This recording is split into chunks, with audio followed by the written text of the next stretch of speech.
También en Buenos Días Canarias nos vamos a ocupar de un tema que preocupa a los neurólogos, el de la narcolepsia. Hoy se conmemora, Marta, el Día Mundial de esta enfermedad. Puede que nos suene, pero probablemente no la conocemos del todo. Sí, es muy probable que tú o incluso las personas que nos están viendo la asocien con ese momento que vemos a veces reflejado en las películas, de esa persona que de repente le entra un sueño repentino, valga la redundancia, y se cae al suelo, ¿no? Pero hay otros matices. Decías que los neurólogos están preocupados y enseguida te digo por qué. Vamos a hablar en nuestro plato, yo te dejo, Antonio, gracias, con Pedro Pérez Lorenzo, es neurólogo del Hospital Universitario de Canarias. Buenos días. Buenos días. Gracias por acompañarnos. Decía que hay algunos matices que ustedes están preocupados, sobre todo por el diagnóstico, pero si le parece bien vamos a conocer primero, de manera resumida, en qué consiste esta patología. Se trata de un trastorno del sueño con unos síntomas muy peculiares que pueden llegar a ser incluso incapacitantes. La narcolepsia provoca a quienes la sufren una severa somnolencia y ataques repentinos de sueño. Recordamos el testimonio de Guillermo Rodilla, que en su día compartió con nosotros lo que supone lidiar con este tipo de patologías crónicas. Nuestro cerebro no produce un neurotransmisor que se llama orexina o hipoglutina, y eso hace que por el día no... O sea, que por la noche no descansemos igual, entonces durante el día debemos hacer unas mini siestas. Unas mini siestas que aparecen de forma involuntaria y repentina. Da igual la actividad que se esté realizando en ese momento, lo cual puede acarrear situaciones de riesgo. Se desconocen las causas que provocan narcolepsia, pero está relacionado con episodios de emociones intensas, sean positivas o negativas. No suelen provocar pérdidas de conciencia, pero sí puede hacer que la cabeza caiga sin control. Puede traer consigo debilidad del tono muscular o problemas para hablar. Que te vas quedando cada vez más paraditos, te notas mucho más caliente, como que te das cuenta de que te estás quedando dormido, porque a ver, te vas apasimoniando, como quien dice. Puede durar 5 minutos o puede durar 2 horas, depende de ti, sobre todo. Porque cada paciente es diferente. Hasta el momento no hay cura, pero los síntomas se pueden controlar con fármacos y con algunos cambios en el estilo de vida. Esas son algunas claves, pero vamos a ahondar más en esta patología de la mano del doctor Pérez Lorenzo, que ya se encuentra con nosotros, neurólogo. Muy buenos días. Buenos días. Bueno, ¿por qué ocurre esto? Sobre todo sería la primera pregunta. ¿Hay una razón que esté detrás de esta enfermedad? Hay una serie de neuronas situadas en el hipotálamo lateral del cerebro que desaparecen, se mueren. No conocemos la causa. Se pueden producir casi siempre por un sistema autoinmune. A veces por un traumatismo, a veces por una lesión cerebral. Pero no conocemos la causa exacta por la cual esas neuronas dejan de funcionar. ¿Y en qué momento de la vida suele aparecer? ¿Hay una edad más o menos en la que los pacientes sean más proclives o estén más expuestos a que esto les ocurra? Conocemos que la gran mayoría de nuestros pacientes empiezan con síntomas desde los 8 o 10 años de edad. Y podemos tardar casi 10 años en diagnosticarlo. El problema que tenemos es que no estamos concienciados en la enfermedad y no le damos importancia a los síntomas que los pacientes van presentando a lo largo del tiempo.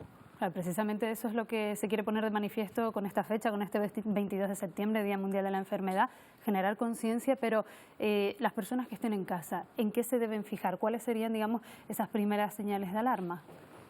La narcolepsia tiene muchos síntomas. Los principales son, como estaban explicando ustedes en el vídeo anterior, la excesiva somnolencia diurna. Los pacientes tienen mucho sueño, duermen mucho, muchas horas. Tienen ataques de sueño. Esos ataques de sueño son incoercibles. Tienen un ataque de sueño y se quedan dormidos en segundos. Y necesitan dormir. Después tienen una característica que se llama la cataplegia. En el momento de que te dan un susto o una risa, en cualquier emoción, puede ser que tu tono muscular caiga. Entonces puede ser que la boca se te descuelgue, que se descuelgue la cabeza, incluso llegar a caer al suelo. Puedes tener alucinaciones. Las alucinaciones son cuando te estás quedando dormido, cuando te vas a despertar, puedes tener alucinaciones visuales, puedes tener alucinaciones auditivas. Y la siguiente característica es que tengas una parálisis del sueño. Imagínese que usted está despertándose y su cuerpo se queda completamente todavía paralizado porque no ha recibido la orden. Puede llegar a ser angustioso.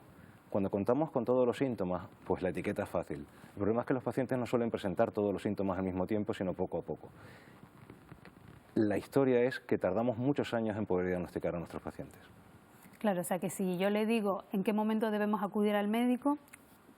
Cuando tengamos síntomas, el primero es, imagínese que usted duerme mucho o que su hijo con 8 años de edad está 16 horas en la cama. Claro, ese es el primer síntoma. Claro. Después intentar reconocer si tiene cataplegia. Después intentar ver, le hacemos una historia clínica pormenorizada a cada paciente y podemos llegar a un diagnóstico. Me imagino que esta patología es paralizante, me refiero, que nos impide hacer nuestra vida normal, ¿verdad? Porque todos esos síntomas que nos está contando, me imagino, no sé, a la hora de coger un coche. Bueno, igual no pueden conducir estos pacientes, ¿no? Es bastante molesta para los pacientes, es incapacitante. Al ser crónica y no tener cura, tenemos tratamiento, hay una serie de cosas que los pacientes no pueden hacer. Conducir es una de las cosas que está terminantemente prohibida. Estos pacientes no van a poder hacer cosas peligrosas, llevar un avión, llevar una grúa, son cosas, porque te puede dar un ataque de sueño en esos momentos y tener un accidente. ¿Y trabajar? Eso es una de las cosas importantes. Muchos de los trabajos se pueden realizar. Necesitamos tener una conciencia laboral importante. Los pacientes probablemente necesiten dormir una pequeña siesta durante el periodo de trabajo, porque necesitan ese periodo de reparación y tiene que estar incluido. Muchos de nuestros pacientes hablamos con sus puestos de trabajo para decir exactamente cuáles son las necesidades que tienen esos pacientes. Pero imagínese usted que tiene un niño de 4 años o de 6 años que está yendo al colegio y sí necesita esas siestas. Y a lo mejor sí necesitamos incorporarlas al horario escolar del niño. Aparte, la mayoría de nuestros pacientes necesitan un tratamiento continuo para mantenerse despiertos. En la época escolar es muy importante saber cuándo tenemos que darle esas medicinas dentro del horario escolar. Por lo tanto, me imagino que ese triángulo, profesor, paciente, padre incluso, bueno, triángulo no, cuadrado, y médico, tiene que ser fundamental esa comunicación. Lo es. Lo más importante es el apoyo familiar. Claro.